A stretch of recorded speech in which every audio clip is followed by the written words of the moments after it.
किस्सा काजी का भाग 2। तुमने इस आदमी को नौकरी से क्यों नहीं निकाला? काजी की परेशान बीवी ने रात को उनसे पूछा। मैं अपना कान कुतरवाऊं और इस हरामखोर को 1 साल की तनख्वाह भी दूं और साथ में पूरे शहर का मजाक भी बनूं? मैं ऐसा कभी नहीं करूंगा। तब तुम एक काम करो, एक और नौकर ढूंढो, बीवी ने गुस्से से कहा। और इस बेशकीमती शेख चिली को तुम सिर्फ अपने काम के लिए ही रखो, समझे? बहुत अच्छा, काजी ने कहा। तुम शेख चिली को अब से कम खाना देना, बस इतना खाना देना कि वो मरे नहीं। मैं उसे रोजाना अपने साथ कचहरी लेके जाया करूंगा। देखते हैं कि वह बिना काम और भोजन के कितने दिन जिंदा रह पाता है। परंतु काजी को जल्दी ही अपनी गलती का एहसास हो गया।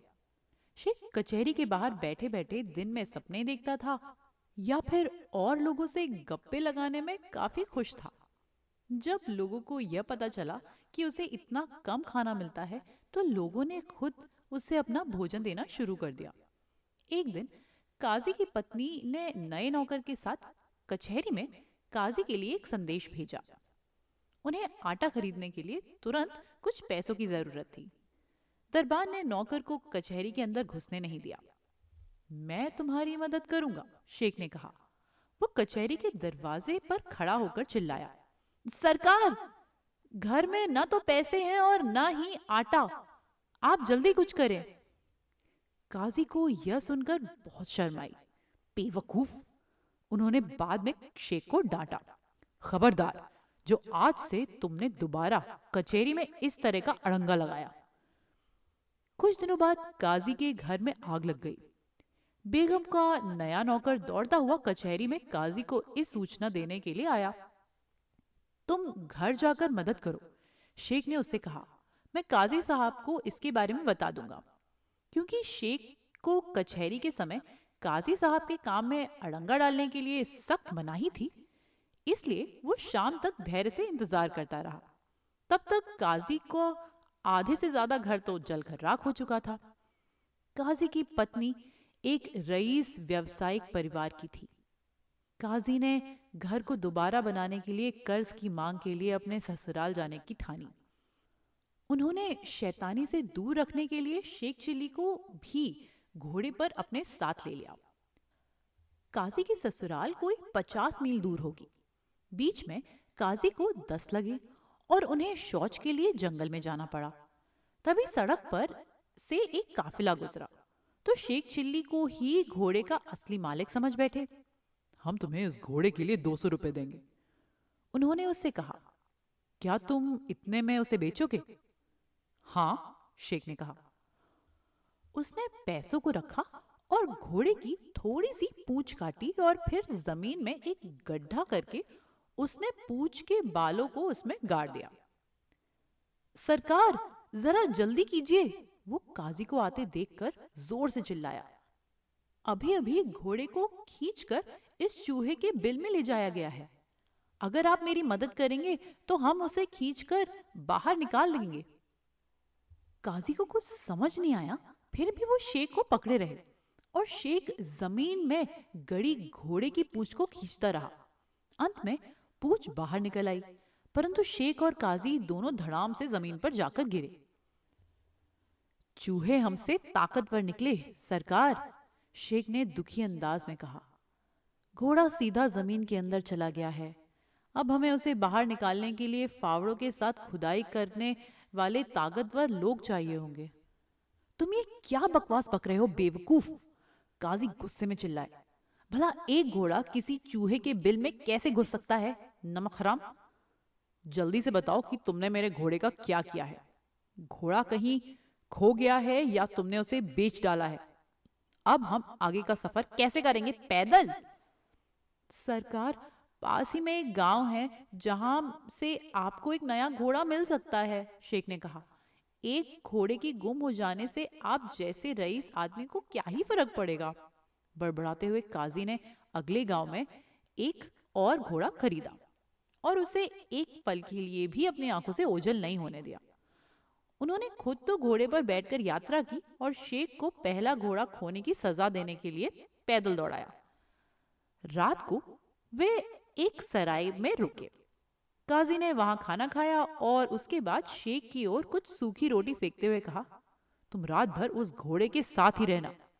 तुम उसकी मालिश करते रहना और खबरदार, जो तुमने उसे अपनी आंखों के सामने से ओझल होने दिया। क्या तुम मेरी बात समझे? जी सरकार, शेख ने अपनी जम्हाई को छिपाते हुए बड़े भीरू भाव में कहा। दिन भर चलने की थकान के बाद वो घोड़े के पास ही बैठ गया और धीरे धीरे उसकी मालिश करने लगा। शेख को कब नींद आई और कब कोई घोड़े को चुरा कर ले गया, उसको तो पता ही नहीं चला। वो जब सुबह उठा तो उसने घोड़े को नदारद पाया। शेख ने उसे चारों ओर ढूंढा। अगर उसने घोड़े को जल्दी नहीं खोजा तो काजी उसकी चमड़ी उधेड़ कर रख देगा। फिर उसे घास के ढेर में, जिसे घोड़ा खा रहा था, 2 लंबे कान नजर आए। वाह! शेख ने कानों को पकड़ते हुए कहा, तो तुम यहां छिपे हुए थे। वो कान एक खरगोश के थे। शेख जब उन्हें निहार रहा था तभी काजी भी वहां पहुंचे। घोड़ा कहाँ है? काजी ने कड़कदार आवाज में पूछा। यह रहा सरकार, शेख ने झट से उत्तर दिया। अबे गधे, यह तो खरगोश है, घोड़ा नहीं। सरकार, ये सच में घोड़ा है। मैंने घोड़े की इतनी कसकर मालिश की कि वह छोटा होकर खरगोश बन गया। मैंने उसके कानों की मालिश नहीं की है, आप देखिए, वो अभी भी घोड़े के नाप के हैं। तुम दुनिया के सबसे बड़े बेवकूफ हो, काजी ने कहा।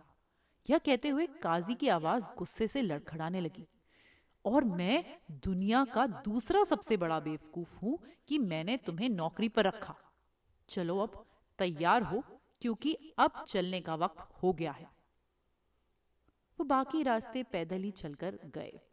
ससुराल पहुंचने के बाद उनका काफी आदर सत्कार हुआ। काजी की सास शेख चिल्ली को अलग ले गई। तुम्हारे मालिक की तबीयत कुछ ठीक नहीं लगती है, उन्होंने कहा। मुझे लगता है कि लंबे सफर के कारण उन्हें कुछ थकान हो गई है। उनका पेट कुछ खराब है, शेख ने कहा। फिर मैं उनके लिए कुछ खिचड़ी बना देती हूँ, बूढ़ी औरत ने कहा।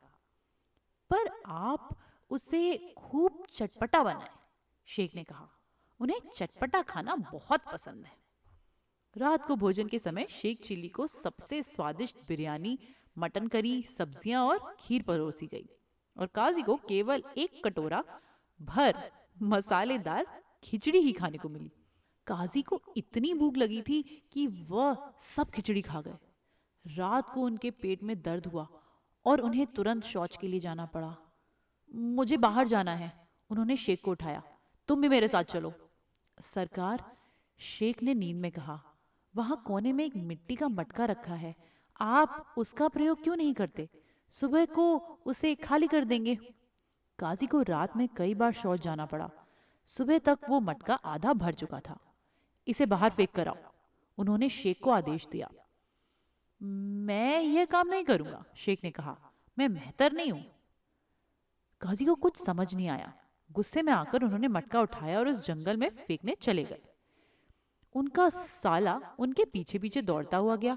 उसे आते देख काजी को शर्म आई और उन्होंने अपनी रफ्तार बढ़ा ली, परंतु उनका साला तेजी से दौड़कर उनके पास पहुंच गया।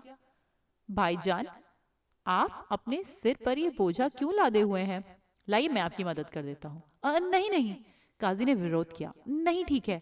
और काजी ने मटके को कसकर पकड़े रहने की कोशिश की, परंतु मटका उसके हाथों से फिसल गया और दोनों के बीच में जाकर गिरा, जिससे दोनों लोग गंदगी से सन गए। शेख इस पूरे नजारे को खिड़की में से देख रहा था। सरकार, वो काजी की ओर दौड़ता हुआ चिल्लाया, कहीं आपको चोट तो नहीं लगी? काजी ने विनम्र भाव से अपने दोनों हाथ जोड़े। मैं तुमसे विनती करता हूँ शेख चिल्ली, तुम मुझे अकेला छोड़ दो, उसने कहा। मैंने तुम्हें बहुत झेला है और बर्दाश्त किया है। तुम जीते, मैं हारा। मैं तुम्हें फौरन नौकरी से निकालता हूँ। तुम पूरे साल की तनख्वाह ले लो और मेरे दोनों कान भी कुतर लो, परंतु मेरी निगाह के सामने से सदा के लिए दफा हो जाओ। आप अपने कान अपने पास ही रखें सरकार, शेख ने कहा। हाँ, यह रहे वो 200 रुपए जो मुझे आपका पहला घोड़ा बेचकर मिले। मुझे अफसोस है कि दूसरा घोड़ा खरगोश में बदल गया। उस रात आपने घोड़े की मालिश करने के लिए कहकर भारी गलती कर दी। 1 साल की पूरी तनख्वाह जेब में रखे शेख चिल्ली बड़ी जीत हासिल करके शान से घर लौटा।